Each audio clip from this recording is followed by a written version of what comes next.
และสถานีวิทยุสสววัดฝายหินตำบลสุเทพอำเภอเมืองจังหวัดเชียงใหม่มีพระครูสมุวิสุวัตวรกิจโจเป็นผู้อำนวยการออกอากาศเวลา 17-18 นาฬิกาวันพุธ 14-15 นาฬิกาวันศุกร์และวันเสาร์และ 15-16 นาฬิกาวันอาทิตย์ตอนนี้ก็ขอต้อนรับคุณโยมชัยสุนทรคุณโยมชัยสุนทรจากประเทศสาธารณรัฐประชาธิปไตยประชาชนลาวแต่เขาเสียงเหมือนเราเนี่ยเขาเสียงเป็นสาธารณรัฐประชาธิปไตยประชาชนลาวตามภาษาของเขา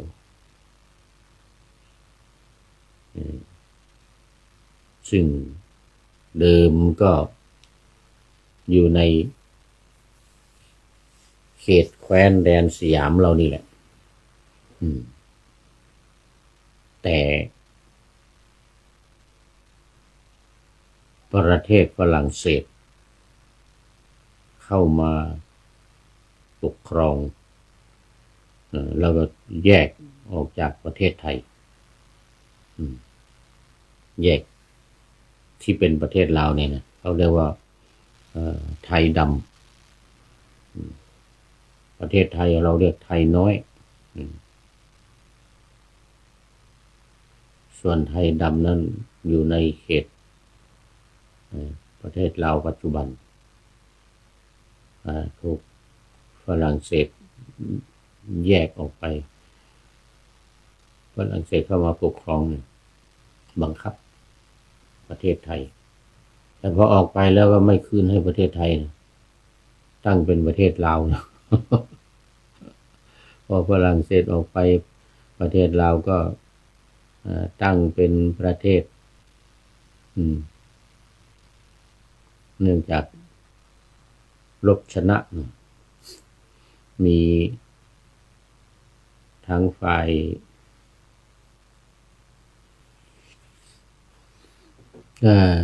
ประเทศสังคมนิยมประเทศจากคอมมิวนิสต์ทั้งหลายปกครองก็เลยตั้งชื่อว่าสาธารณรัฐประชาธิปไตยประชาชนลาวหลังจากปีพุทธศักราช 2518 มานี่เองที่บ้านแตกสาลายขาดลาวแตกเนื่องจากว่าลบแพ้คือสหรัฐอเมริกาเนี่ยเข้ามาลบเอาทหารไทยนี่แหละเข้าไปลบในประเทศลาวแต่ว่าแพ้ฝ่ายโซเวียตแพ้ฝ่ายจีนสหรัฐก็เลยต้องถอนตัวหนีออกไปปล่อยให้ประเทศลาวเป็น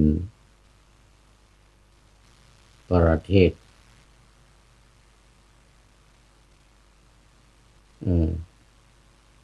บ้านแตกสาลายขาดเป็นประเทศใหม่ขึ้นมาเรียกว่าสาธารณรัฐประชาธิปไตยประชาชนจนถึงปัจจุบันนี้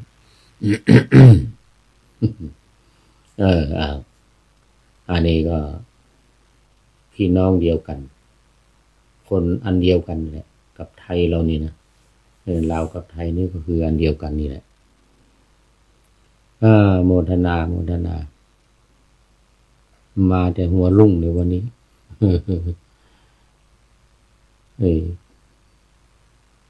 ป่าหน้าธรรมะยังไม่ทันเสร็จตอนนี้มีอีกท่านหนึ่งขอต้อนรับท่านพระครูอนุสิทธีรคุณครูบาจีกราบไหว้สาบารมีครับผม เออครูบาจีเขานี่นะอยู่ปูนเนี่ย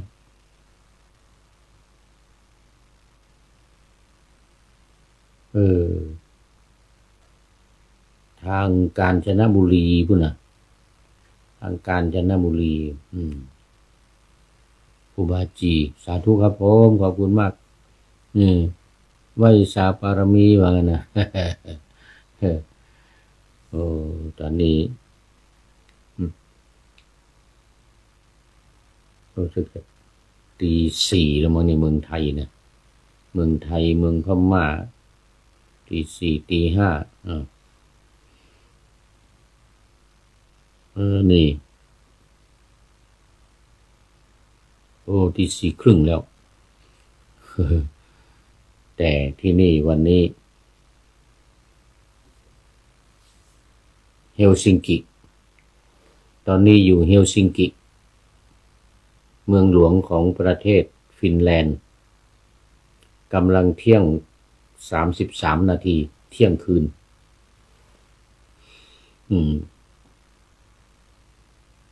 วันนี้ได้พักผ่อนตอนกลางวัน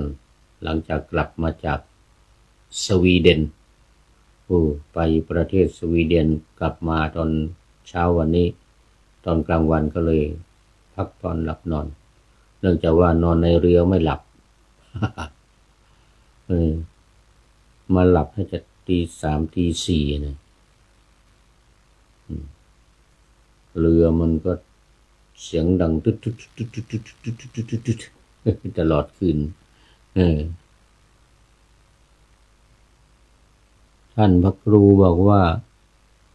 แม่ห้องสอนครับผมนะโอ้นึกว่ากาญจนบุรีบัดใจสักกรรมเป็นแม่ห้องสอน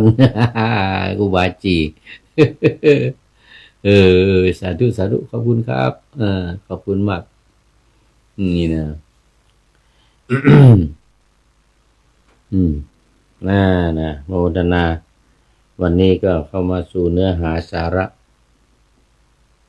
ของธรรมะกันเลยโอ้เดี๋ยวก่อนตอนนี้อยู่ที่วัดพุทธารามนี่ลืมบอกไปวัดพุทธารามกรุงเฮลซิงกิประเทศฟินแลนด์มาหลายวันแล้วตั้งแต่วันจันทร์วันนี้วันย่างเข้าวันศุกร์ละก็จะได้เดินทางกลับไปเอสโตเนียตอนเช้าวันนี้เวลา 9 นาฬิกาไปนั่งเรือไวกิ้งที่นี่เขาเรียกวิกิ้งเลยนะไปนั่งเรือวิกิ้งไม่ไกลจากนี้ไป2 ชั่วโมงก็ถึงแล้วเอสโตเนีย9 โมงก็ถึง11 โมงไปฉันเพลที่เอสโตเนียทานลินตอนเช้านี้เดี๋ยวก็จะได้ฉันก๋วยเตี๋ยวฮอทดอกนะโยมแอลกับโยมเอมาทำไว้เมื่อวานถวายไว้ทำน้ำก๋วยเตี๋ยวอะไรไว้เรียบร้อยแล้วพวกนี้ก็อุ่นตี 5ก็ต้องรีบฉันทางโยมนุ้ยคนขับรถบอกว่า6 โมงไปก็ทันเหมือนกันนะเป็นจริงพระเดชพระคุณหลวงพ่อท่านพระครูสิริญาณวิเทศนี่นะหรือหลวงพ่ออาจารย์มหานวลบอกว่าตี 5ต้องไปแล้วนะนั่นกลัวรถจะติดแต่ก็แล้วแต่เหตุการณ์ทางคนขับยมนุ้ยบอกว่า6 โมงไปก็ทัน7 โมงก็ถึงแล้วว่างั้นนะเพราะว่าต้องถึงท่าเรือก่อน8 โมงเช้าพรุ่งนี้ก่อน8 โมงถ้างั้นเดี๋ยวเขาไม่ให้เข้า ไม่ขึ้นเรือ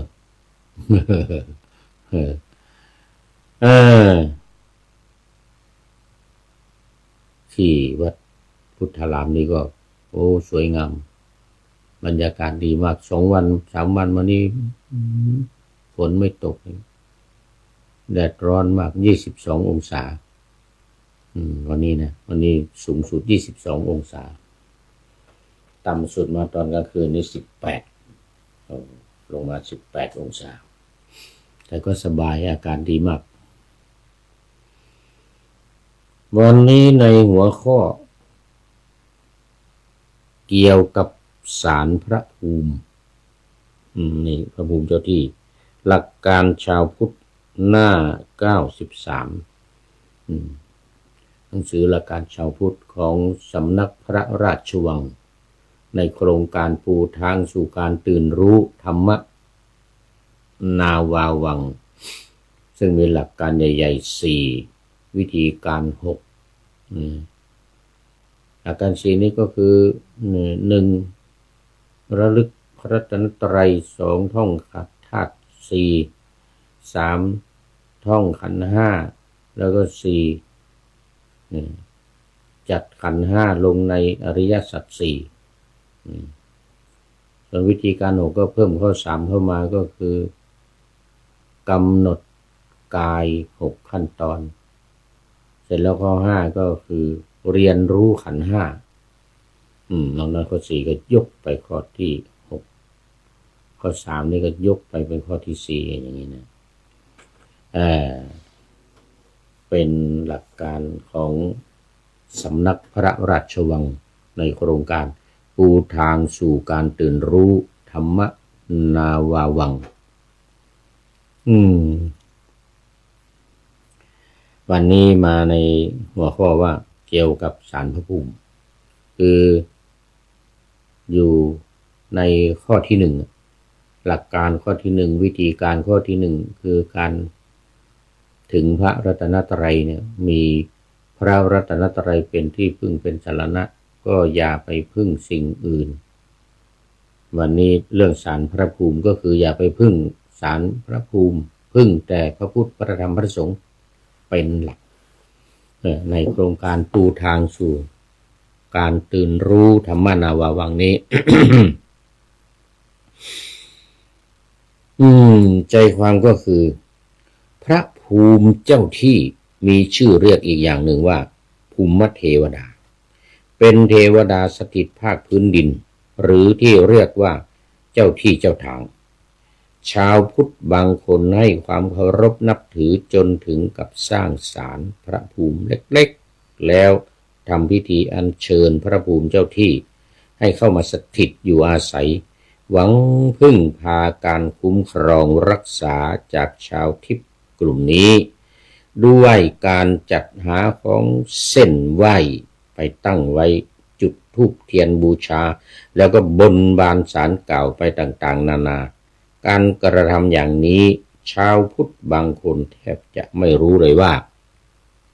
เป็นการกระทำที่ขัดกับพระรัตนตรัยขัดกับความเป็นมงคลความเป็นการบูชาสิ่งที่ไม่ควรบูชาขัดกับหลักทิฏฐุชุกรรมคือการทำความเห็นให้ตรงตอนนี้ขอต้อนรับท่านอาจารย์กายอาจารย์หานรงค์โสภณธรรมโม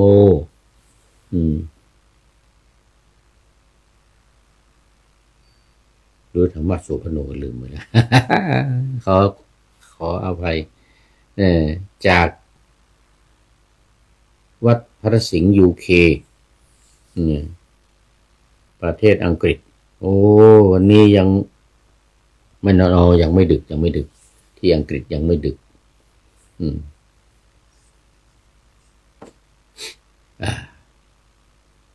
ก็ไม่ดึกก็ดึกนะจะเที่ยงคืนเมื่อนั้นในอังกฤษเนี่ยขอบคุณมากตามมาด้วยคุณโยมพนมเคารพรัตน์จากอ่างทองนี่ประเทศไทยมาแล้วอ่างทองมาแล้วเมื่อกี้แม่ฮ่องสอนมาวาจีบอกว่า คุณโยมพนมบอกว่ากราบนมัสการครับคิดถึงวันนะโอ้สาธุครับผมคิดถึงสาธุสาธุท่านอาจารย์กายก็บอกว่าสาธุสาธุสาธุเออถามว่าเมื่อไรจะได้ไปอังกฤษอีกก็น่าว่าปีหน้านี่ยังไม่แน่นะปีหน้าถ้าทำวีซ่ามาทางนี้ไม่ได้ก็จะทำไปอังกฤษนี่กลับไปต้องไปพัก3 เดือนแล้วก็ทำวีซ่ามาเอสโตเนียนี่นะถ้าได้ก็มาเอสโตเนียแต่ว่าไปอังกฤษไม่ได้ไม่อยู่ในเชงเก้น โอ้ขอบคุณมากนะมาสู่เนื้อหากันจริงๆเลยทีนี้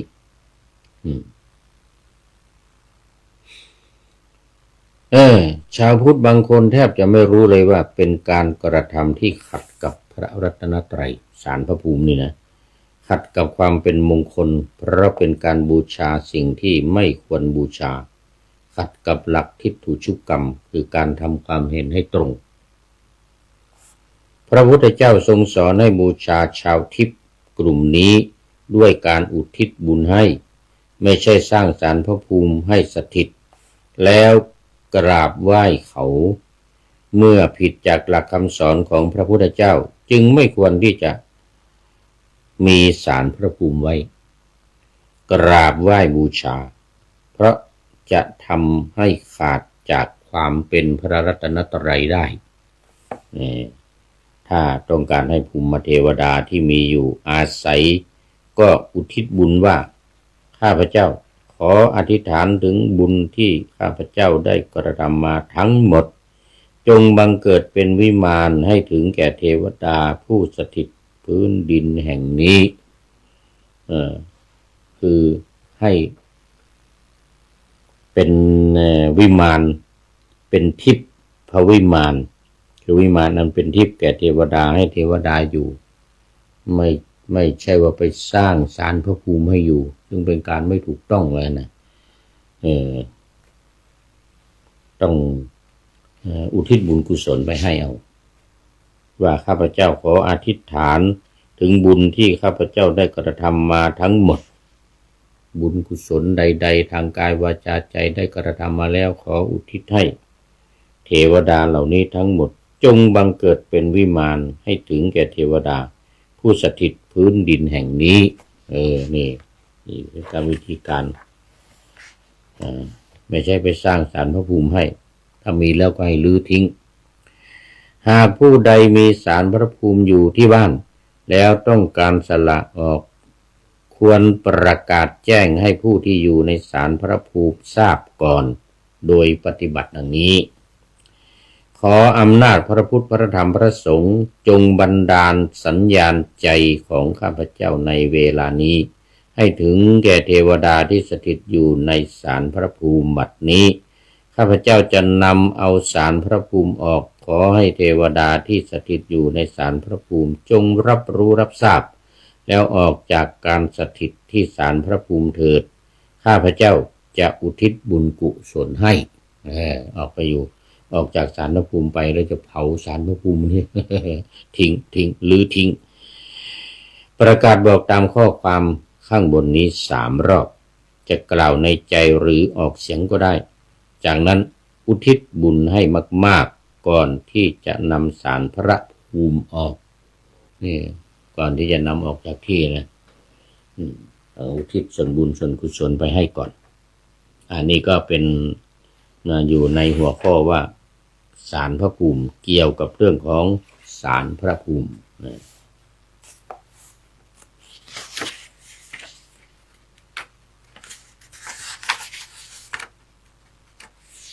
ไม่ต้องไปพึ่งศาลพระภูมิเหมือนกับข้อความสโลแกนของท่านอาจารย์ต้นอาจารย์ทวีวัฒน์จารุวรรณโนนี่ก็บอกว่าเมื่อพระพุทธเจ้าตรัสไว้ตายตัวแล้วว่าทางอันประเสริฐประกอบด้วยองค์4องค์8ขออภัย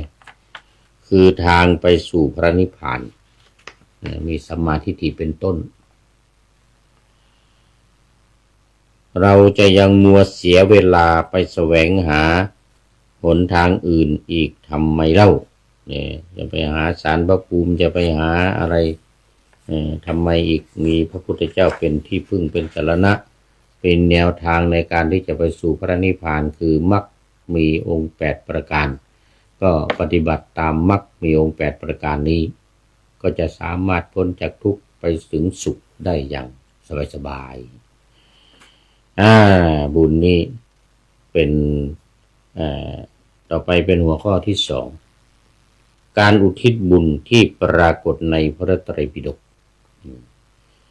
ตามหลักเกณฑ์ทางพระพุทธศาสนาพระพุทธเจ้าได้ทรงแสดงวิธีการอุทิศบุญไว้เพื่อบูชาสงเคราะห์อนุเคราะห์ให้แก่ผู้ที่ล่วงลับไปแล้ว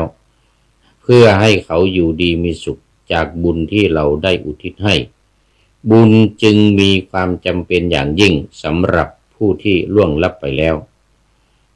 ชาวทิพย์และญาติทิพย์ทั้งหลายจะเป็นส่วนตัวกลางพระพุทธเจ้าทรงแสดงเรื่องราวระหว่างมนุษย์กับชาวทิพย์ไว้ในหลายๆพระสูตรคำสอนของพระองค์ได้บ่งบอกว่ามนุษย์กับชาวทิพย์จะปฏิบัติต่อกันอย่างไรจึงจะเป็นการสมควรเช่นในติโลกุตทสูตรพระพุทธเจ้าทรงบอกไว้ให้พระเจ้าพิมพิสารอุทิศบุญให้แก่เปรตที่เป็นญาติทิพย์อันมีในขณะที่ถวายทาน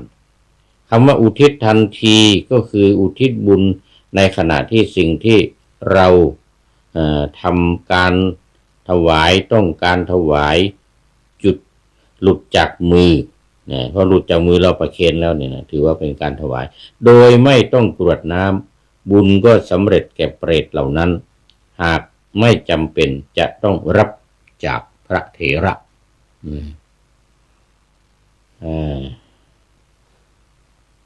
จากพระไตรปิฎกเล่มที่39หน้า284ชุด91เล่มสีน้ำเงินอันนี้เป็นพระไตรปิฎกฉบับอรรถกถามีพระไตรปิฎกด้วยอรรถกถาด้วยมีทั้งหมด91เล่ม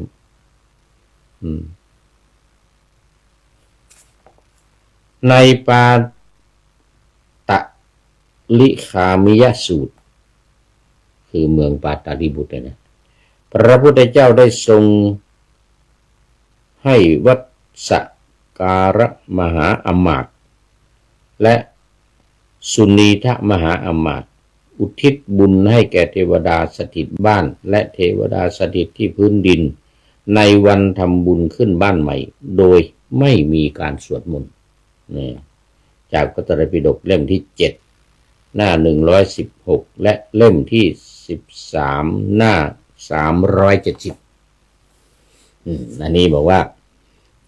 โดยไม่ต้องสวดมนต์ทำบุญขึ้นบ้านใหม่นี่นะโดยไม่ต้องมีการสวดมนต์แต่ว่าเป็นการอุทิศเทวดาอุทิศส่วนกุศลไปหาเทวดาทั้งหลายเหล่านั้นให้ได้รับบุญกุศลตามแนวทางขององค์สมเด็จพระสัมมาสัมพุทธเจ้า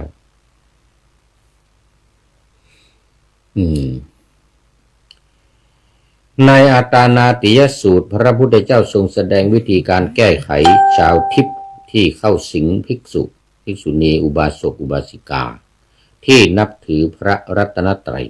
ให้ยินยอมต่ออำนาจพระปริตแล้วออกจากการเข้าสิงจากนั้นก็อุทิศบุญให้ไม่ใช่ทำน้ำมนต์ขับไล่หรือแก้ไขด้วยวัตถุปลุกเสกจากพระไตรปิฎกเล่มที่16หน้า123อันนี้ฉบับ91เล่มนะในภัตตสูตรได้บอกเรื่องราวเกี่ยวกับเทวดาที่คอยรับบุญจากมนุษย์นี่เล่มที่36หน้า481และยังมีอีกหลายๆพระสูตรได้กล่าวถึงความเป็นอยู่ที่เกี่ยวข้องกันระหว่างมนุษย์กับชาวทิพย์ที่เป็นผีปีศาจเทวดาที่คอยรับบุญจากหมู่มนุษย์ โปรดค้นคว้าจากพระไตรปิฎกเถิดนะเพิ่มเติมแต่นี้เอามานิดเดียวนี่ก็คือปาตลิคามิยสูตรปาตลิคามิยสูตร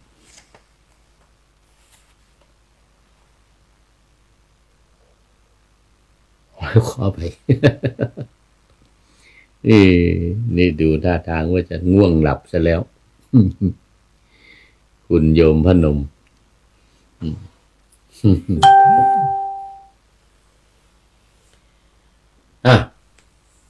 ต่อไปเป็นอุทาหรณ์จากพระไตรปิฎกไม่ทำบุญเกิดเป็นนางเปรตเอาอันตรายนะนี่การไม่ทำบุญนี่นะที่จะไปเกิดในเป็นเปรตแบบง่ายๆพระสารีบุตรเถระถามนางเปรตตนหนึ่งว่าเธอเป็นผู้เปลือยกายมีรูปร่างน่าเกลียดสูบผอมและสะพรั่งไปด้วยเส้นเอ็นดูก่อนนางผู้สูบผอมมีแต่ซี่โครงเธอเป็นใครเล่ามายืนอยู่ในที่นี้นี่ท่านพระสารีบุตรธรรมเสนาบดีเบื้องขวาขององค์สมเด็จพระสัมมาสัมพุทธเจ้านะนั่นพระสารีบุตรนี้นางเปรตตอบว่าข้าแต่ท่านผู้เจริญชนเหล่าใดเป็นบิดาก็ดีมารดาก็ดีแม้เป็นญาติผู้มีจิตเลื่อมใสที่จะชักชวนดิฉันว่าจงให้ทานแก่สมณพราหมณ์ทั้งหลายชนผู้อนุเคราะห์แก่ดิฉันเช่นนั้นมิได้มีตั้งแต่บัดนี้ไปดิฉันจึงเป็นเปรตเปลือยกายอยู่ตามถูกความหิวและความกระหายเบียดเบียนเที่ยวไปเช่นนี้ตลอด500 ปีนี่เป็นผลแห่งบาปกรรมของดิฉันข้าแต่พระคุณเจ้าดิฉันมีจิตเลื่อมใสจึงขอไหว้ท่านข้าแต่ท่านผู้เจริญผู้ก้าวหน้าผู้มีอานุภาพมากขอท่านจงอนุเคราะห์แก่ดิฉันเถิดขอท่านจงโปรดให้ทานแก่อย่างใดอย่างหนึ่งจงโปรดให้ทานอย่างใดอย่างหนึ่งแล้วอุทิศกุศลถึงดิฉันบ้างนะอาจารย์กายเทวดามาปรากฏพระสารีบุตรเถระผู้มีใจอนุเคราะห์ได้รับคำของนางเปรตแล้วจึงถวายข้าว1 คำผ้า1 ผืนประมาณเท่าฝ่ามือและน้ำดื่ม1 ขันแก่ภิกษุรูปหนึ่งแล้วอุทิศส่วนบุญกุศลไปให้นางเปรตพอพระสารีบุตรเถระอุทิศส่วนบุญกุศลไปให้ข้าวน้ำและเครื่องนุ่งห่มก็บังเกิดขึ้นแก่นางเปรตทันทีนี้เป็นผลแห่งทักษิณานุปทานเป็นผลแห่งการพักทักษิณานุปทาน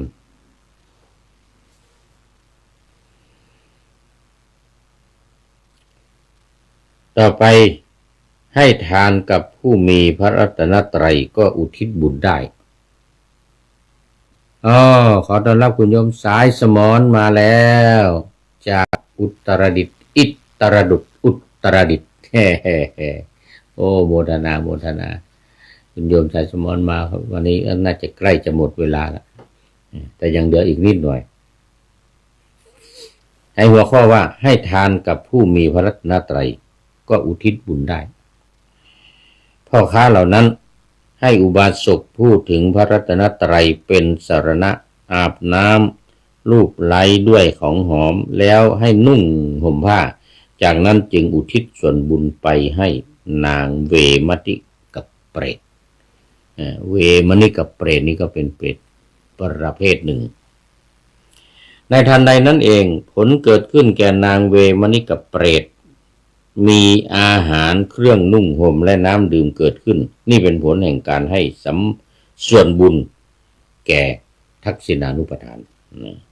ในขณะนั้นนางก็มีร่างกายบริสุทธิ์นุ่งห่มผ้าอันขาวสะอาดงามกว่าผ้าแคว้นกาสีโอ้โหแคว้นกาสีสุดยอดนะเดินยิ้มออกจากวิมานที่อาศัยอยู่กล่าวว่านี่เป็นผลแห่งการได้รับส่วนบุญอ้างอิงจากคุตกนิกายวิมานเปตวัตถุเถระคาถาเถรีคาถาขันลาติยะเปติวิวัตถุอันนี้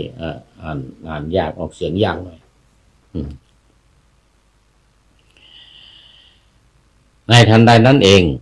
ผลเกิดขึ้นแก่นางเวมณิกเปรตมีอาหารเครื่องนุ่งห่มและน้ำดื่มเกิดขึ้นนี่เป็นผลแห่งการให้บุญหรือส่วนบุญในขณะนั้นนางก็มีร่างกายบริสุทธิ์นุ่งห่มผ้าอันขาวสะอาดงามกว่าผ้าแคว้นกาสีเดินยิ้มออกจากวิมานก็อาศัยอยู่กล่าวว่านี่เป็นผลแห่งการให้ทานรักษาศีลแล้วก็อุทิศส่วนบุญอันนี้อ้างอิงจากคุตกนิกายวิมานเปตวัตถุเถระคาถาเถรีคาถาขัดเกลากิเลสเปติวัตถุขัดเกลากิเลสเปติวัตถุนี่เป็นเรื่องของการมีพระรัตนตรัยอุทิศบุญให้ได้ช่วยอุทิศบุญให้ในขณะนั้นนางก็มีร่างกายบริสุทธิ์นุ่งห่มผ้าอันขาวสะอาดงามกว่าผ้าแคว้นกาสีเดินยิ้มออกมาจากวิมานที่อาศัยอยู่กล่าวว่านี่เป็นผลแห่งการได้รับส่วนบุญอ้างอิงจากคุตกนิกายนะวิมานวัตถุเปตวัตถุเรื่องของการให้ทานกับผู้ที่มีพระรัตนตรัยอุทิศบุญให้คือถ้ามีพระรัตนตรัยแต่ว่ายังไม่สงบอาวุธยังมีในมืออย่างนี้นะก็ไม่แนะนำไม่พร่ำสอนคนที่มีอาวุธในมือเป็นต้นอันนี้นางถ้าไม่โยนไปเนี่ยก็จะเป็นเปรตอยู่อย่างนี้หิวโหยในขณะนั้นนางก็มีร่างกายบริสุทธิ์นุ่งห่มผ้าอันขาวสะอาดงามกว่าผ้าแคว้นกาสีเดินยิ้มออกมาจากวิมานที่อาศัยอยู่กับกล่าวว่านี่เป็นผลแห่งการได้รับส่วนบุญอ้างอิงคุตกนิกายวิมานวัตถุแถลงเหตุการณ์ขันลาติยะเปติวัตถุขันลาติยะเปติวัตถุอันนี้ก็เป็นเรื่องของการมีพระรัตนตรัยเพื่อเป็นสิ่งที่อุทิศบุญกุศลและขออำนาจคุณพระศรีรัตนตรัยเนี่ยนะคุณทั้งพระพุทธพระธรรมพระสงฆ์จงมีความอยู่รอดปลอดภัยอุทิศบุญกุศลไปให้ด้วยความจริงใจสุดท้ายแล้วต้อนรับหลวงพ่อพระเดชพระคุณหลวงพ่อสุทธิสงึมลำจากจังหวัดบุรีรัมย์โอ้วันนี้มาอ่างทองก็มาบุรีรัมย์มาอุตรดิตถ์มาหรือยังอุตรดิตถ์นี่มาแล้วผ่านไปแล้วหลวงพ่อสงึมลำยกหัวใจขึ้นมาบอก Good morning สาธุครับผมGood morning Happy birthday โอ้สาธุสาธุวันนี้คุณหลวงพ่อวันนี้โมทนาเป็นอย่างยิ่งมาขึ้นอีกหัวข้อหนึ่งให้ทานตามการ5ประการนี่ต้องมีการมีเวลานะการให้ทาน1ผู้ให้ย่อมให้ทานแก่ผู้มาสู่ถิ่นของตน2ผู้ให้ย่อมให้ทานแก่ผู้ที่เตรียมจะเดินทางไป3ผู้ให้ย่อมให้ทานโดยคราวข้าวแพง สี่ผู้ให้ย่อมให้ข้าวใหม่แก่ผู้มีศีลผู้ให้ย่อมได้ผันแปรไม่เป็นใหญ่ไปอีกแล้วผู้นี้มีศีลมั่นคงมีศีลมั่นคงมีสมาธิมั่นคงดังต่อไปนี้หนึ่งผู้ให้ย่อมให้ทานแก่ผู้มาสู่ถิ่นของตนภิกษุทั้งหลายกาลทานห้าประการนี้แลผู้มีปัญญารู้ความประสงค์ปราศจากความตระหนี่ย่อมให้ทานในการที่ควรให้เพราะว่าผู้ให้ทานตามการในพระอริยเจ้าทั้งหลายผู้ปฏิบัติซื่อตรงผู้มีใจคงที่เป็นผู้รู้เป็นผู้มีใจผ่องใสผลของการให้ทักษณานุปทานจึงไพบูลย์ที่มีความไพบูลย์นะหลวงพ่อหลวงพ่อสุทธิพระเดชพระคุณหลวงพ่อสุทธิสงุมลำเป็นFCตัวจริงแล้วตอนนี้โอ้โมทนาเป็นอย่างยิ่งชนเหล่าใดอนุโมทนาหรือช่วยเหลือในทักษิณาทานนั้นทักษิณาทานย่อมมีผลไม่บกพร่องเพราะการอนุโมทนา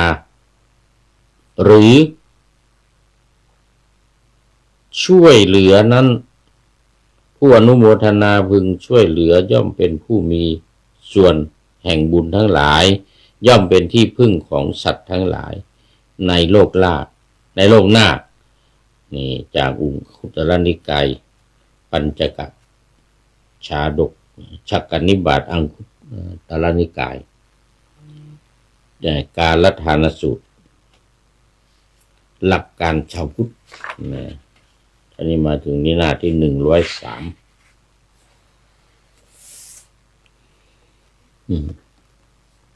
คราวนี้ผีสิงพระวังผีสิงพระในหัวข้อหน้าที่102หลักการชาวพุทธนี่บอกว่าครั้งนั้นพระมหาโมคคัลลานะจงกรมอยู่ในที่แจ้งถูกมารผีอมนุษย์นี่นะผู้ลามกเข้าไปในท้องในไส้ได้มีความคิดว่าท้องขวาท้องเราเหมือนมีก้อนหินหนักๆและเป็นเช่นกะทอตะกร้าไม้ใส่ผลไม้อันเต็มไปด้วยถั่วหมักเพราะเหตุอะไรหนอจึงลงจากจงกรมแล้วเข้าไปสู่วิหารยังอยู่บนอาสนะที่ปูไว้ครั้นนั่งแล้วไม่ใช่อย่างนั่งนะนั่งบนอาสนะที่ปูไว้ได้สำรวจมารผู้ลามกผีด้วยอุบายอันแยบคายเฉพาะตนพระมหาโมคคัลลานะได้เห็นมารผู้ลามกหรือผีเข้าไปในกระท่อมในท้องในไส้แล้วจึงกล่าวว่ากามารผู้ลามกท่านจงออกไปอย่าเบียดเบียนพระตถาคตเจ้าและสาวกของพระตถาคตเจ้าเลยการเป็นคนเบียดเบียนนั้นอย่าได้มีเพื่อโทษไม่เป็นไปเพื่อประโยชน์เพื่อทุกข์แก่ท่านตลอดกาลนานอันนี้ก็เป็นผลของการมีผีหรือปีศาจหรืออมนุษย์เข้ามาสิงอยู่ในร่างกายต้องใช้วิธีนี้แม้ครั้งที่สองเดี๋ยวก่อนไม่ถึง ถึงผีสิงนี่ผีสิงพระครั้งนั้นพระมหาโมคคัลลานะจงกรมอยู่ในที่แจ้งได้สำรวจหามารด้วยอุบายอันแยกคายเฉพาะตนพระมหาโมคคัลลานะก็ได้เห็นมารผู้ลามกเข้าไปในท้องในไส้จึงกล่าวว่ามารผู้ลามก ท่านจงออกมาอย่าเบียดเบียนพระตถาคตเจ้าและสาวกของพระตถาคตเจ้าเลยการเบียดเบียนนั้นอย่าได้มีเพื่อโทษไม่เป็นประโยชน์เพื่อทุกข์แก่ท่านตลอดกาลนานอันนี้พระไตรปิฎกฉบับที่19หน้า465เหมือนกันฉบับ20เล่ม91เล่ม91เล่มดูไปดูมาเราจะพอมีเวลาอยู่มาอีกหัวข้อหนึ่งว่ามนุษย์ทำร้ายพระสมัยนั้นยักษ์2 สหายออกจากทิศอุดรไปยังทิศทักษิณด้วยกิจบางอย่างได้เห็นพระสารีบุตรผู้โปร่งผมเสร็จใหม่นั่งอยู่กลางแจ้งในคืนเดือนหงายยักษ์ตนหนึ่งได้กล่าวกับยักษ์ผู้เป็นสหายว่าสหายเราจะประหารหรือทุบตี ที่ศีรษะของพระสมณะรูปนี้เมื่อยักษ์นั้นกล่าวอย่างนี้แล้วยักษ์ผู้เป็นสหายไม่กล่าวห้ามปรามว่าอย่าเลยสหายท่านอย่าทำร้ายสมณะเลยสมณะรูปนี้มีคุณยิ่งมีฤทธิ์มากมีอานุภาพมากในครั้งที่2ในครั้งที่3ก็ว่าเช่นเดียวกันแต่ยักษ์ผู้เป็นสหายก็ได้ห้ามปรามว่าอย่าเลยสหายท่านอย่าประหารสมณะเลยสมณะรูปนั้นมีคุณยิ่งมีฤทธิ์มากมีอานุภาพมากถ้ามีฤทธิ์มีอานุภาพลำดับนั้นยักษ์ตนนั้นไม่เชื่อฟังผู้เป็นสหายได้ลงมือประหารทุบตีที่ศีรษะของพระสารีบุตรเถระยักษ์ตนนั้นสามารถทุบพญาช้างที่สูง7 ศอกหรือ8 ศอกให้จมลงดินไปได้หรือสามารถทุบทำลายยอดภูเขาใหญ่ก็ได้ทันใดนั้นยักษ์ได้กล่าวว่าเราย่อมเร่าร้อนพลันก็ตกลงไปสู่นรกใหญ่ในที่นั้นนั่นเองหลวงพ่อสงึมลำมาแล้วหลวงพ่อถูกสุทธิสงึมลำโมทนาพระมหาโมคคัลลานะได้เห็นยักษ์นั้นทุบตีศีรษะของพระสารีบุตรด้วยภิกษุด้วยจักษุทิพย์อันบริสุทธิ์ร่วมจักษุของมนุษย์พึงเข้าไปหาท่าน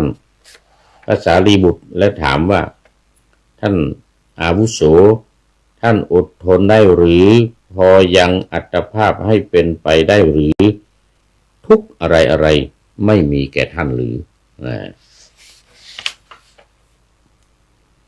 พระสารีบุตรตอบว่าท่านโมคคัลลานะผมออกบวชได้พอยังอัตตานี้ให้เป็นไปได้แม้ความรู้ซึ่งเจ็บที่ศีรษะนิดหน่อยศีรษะเท่าลูกยักษ์ก็ดีอันนี้จากพระไตรปิฎกฉบับที่44หน้า425นะ425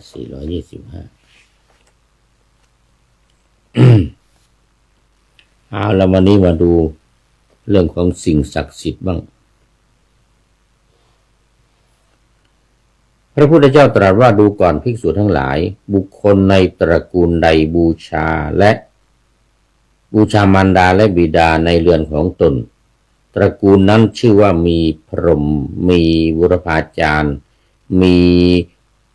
ปุราณภะปุรุพานภาจารย์บุรพาจารย์มีอาหุนยบุคคลคือบุคคลผู้ที่ควรที่ทำการสักการะบูชาตอนนี้ขอต้อนรับคุณโยมจันเพ็ญคำโพธาจากลำปางเดี๋ยวจากเชียงใหม่แม่เฮียถวายหลวงพ่อสาธุเจ้านะสาธุกราบไม่ใช่ถวายกราบหลวงพ่อ คุณโยมจำเป็นคำโพธานี่จากตำบลแม่เหียดอำเภอเมืองเชียงใหม่โอ้โมทนาเป็นอย่างยิ่ง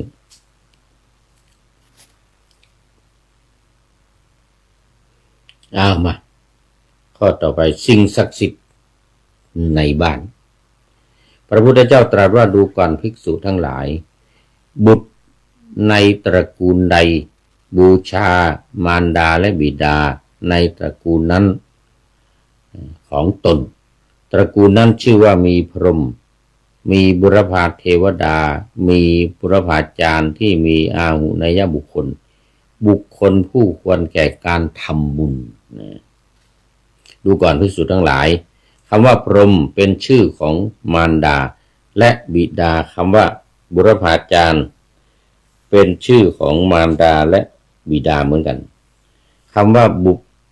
รพาจารย์เป็นชื่อของมัคคาทั้งสี่ก็มีรับศีลห้า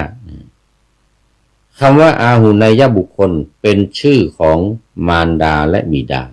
ข้อนั้นเป็นเพราะเหตุไรก็มีคำถามมาเลย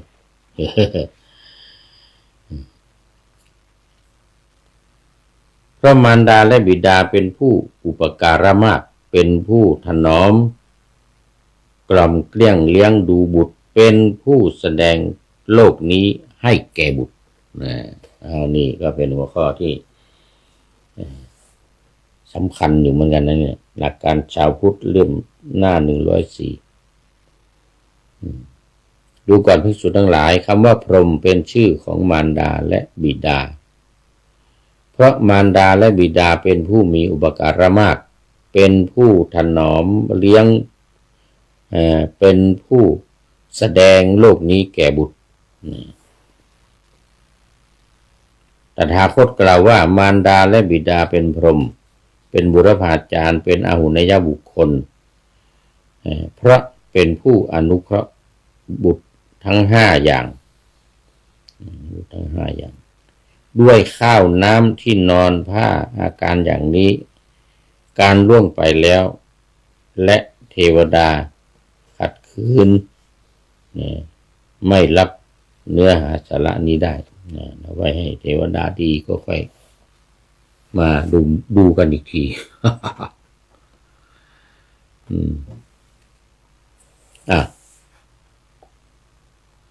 มีการกล่าวตูพระพุทธเจ้าอีกแล้วไม่เที่ยงแท้ที่ตกนรกนะดูก่อนสารีบุตรผู้ใดแลว่ากล่าวเราผู้รู้อยู่อย่างนี้ผู้เห็นอยู่อย่างนี้ว่าธรรมอันยิ่งของมนุษย์ที่เป็นญาณทัศนะอันวิเศษทั้งรู้ทั้งเห็นพอแก่ความเป็นอริยะของพระสมณะโคดมนั้นไม่มีพอใจก็ไม่มีเพราะเหตุนั้นโคดมแสวงหาธรรมที่ประมวลด้วยความตรึกที่ใช้ไตรตรองอยู่ทุกวันนี้ด้วยการทำบัตรเครดิตดูก่อนสารีบุตรผู้นั้นไม่ละการด่าว่าแขวงหายเสียหายพระองค์ก็ตรัสว่าดูก่อนสารีบุตรผู้ใดแลว่ากล่าวเราผู้รู้อย่างนี้ผู้เห็นอยู่อย่างนี้ว่าธรรมอันยิ่งของมนุษย์ที่เป็นญาณทัศนะอันวิเศษไม่มีเพราะสมณะโคดมอันนี้เป็นผู้แสวงหาธรรมที่มีหาประมาณไม่ได้ด้วยความตรึกที่ใคร่ครวญครอบครองด้วยการข้อคิดแจ่มแจ้งได้เองอันนี้ก็เป็นเนื้อหาสาระที่มาในหนังสือชาวพุทธเนี่ยดูก่อนสารีบุตรผู้ใดแลกล่าวว่าผู้รู้อยู่อย่างนี้ผู้เห็นอยู่อย่างนี้ย่อมอันยิ่งมนุษย์เป็นญาติญาณทัศนะอันวิเศษเพื่อให้รู้เพื่อให้เห็นตามความเป็นจริงดูก่อนสารีบุตรผ ผู้นั้นไม่ละความพยายามน้อมนำไปเสียไม่ละความคิดนั้นเสียในบทคืนที่ว่าคือบทคนมีโบสถ์ที่จะแสวงหาเปรตผีไม่มีนิพพานไม่มีข้าพเจ้าขาย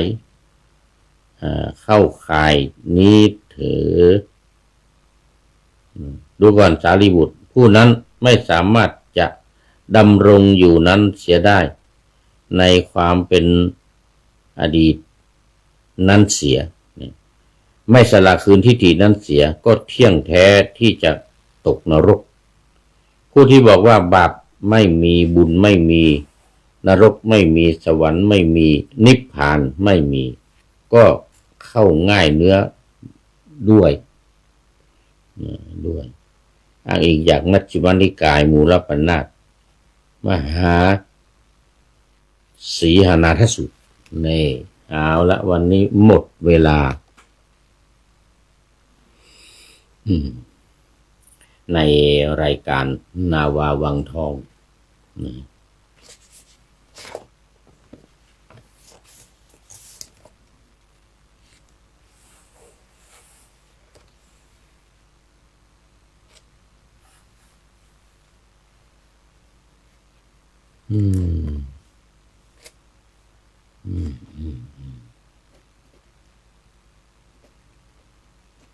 เอาละวันนี้ ท่านโยมจันเพ็ญคำโพธาก็เป็นท่านสุดท้ายเข้ามาสู่ในรายการวันนี้โมทนากับทุกท่านมีโยมพระเดชพระคุณหลวงพ่อสุทธิสงุมลำเป็นต้นก็ฟังกันอีกในครั้งต่อไปวันต่อไป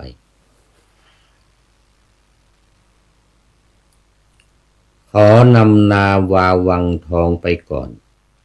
แล้วจะย้อนมาใหม่ในวันหน้าคือวันพุธศุกร์เสาร์อาทิตย์ตามตารางเวลาที่วางอยู่ข้างในเป็นธรรมะจากพระราชวังเป็นนาวาโด่งดังสว่างไสว